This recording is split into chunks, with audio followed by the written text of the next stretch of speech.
File system hierarchies. This video is a discussion of the Linux File System Hierarchy Standard. While it's a general discussion, it also applies to the Ubuntu server release. While there are variations, modern Unix and Linux operating systems share several common directories. Some of these directories are dedicated for user files, drivers, kernels, logs, programs, utilities, and lots more.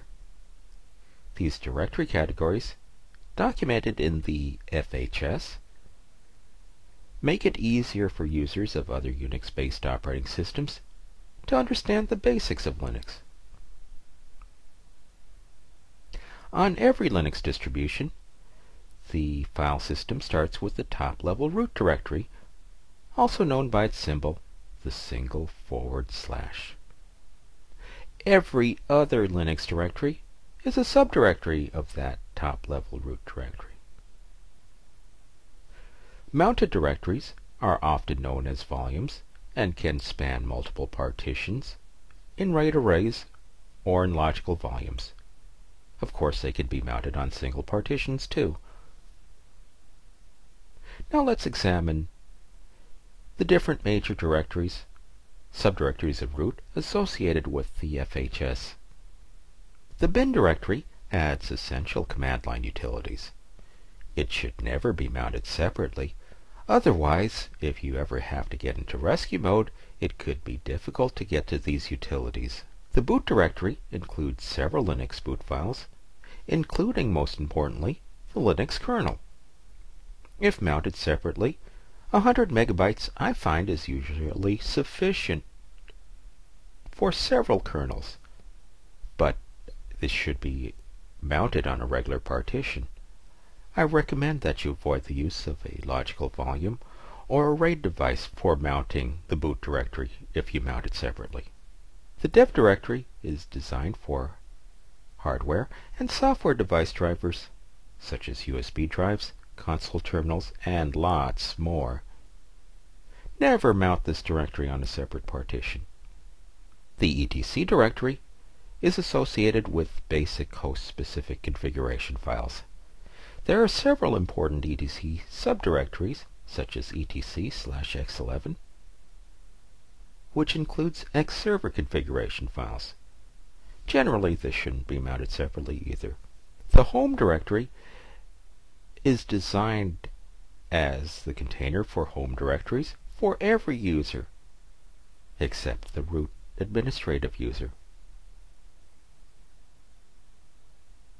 The lib directory is associated with program libraries, primarily for bin and sbin command line utilities, as well as the kernel. Never mount lib on a separate partition. The media directory includes mount points for removable media and unassigned volumes.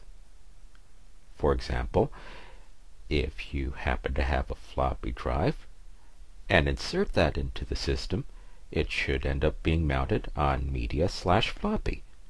If you have a CD or DVD drive, you may find that disk mounted on the media/CD-ROM directory.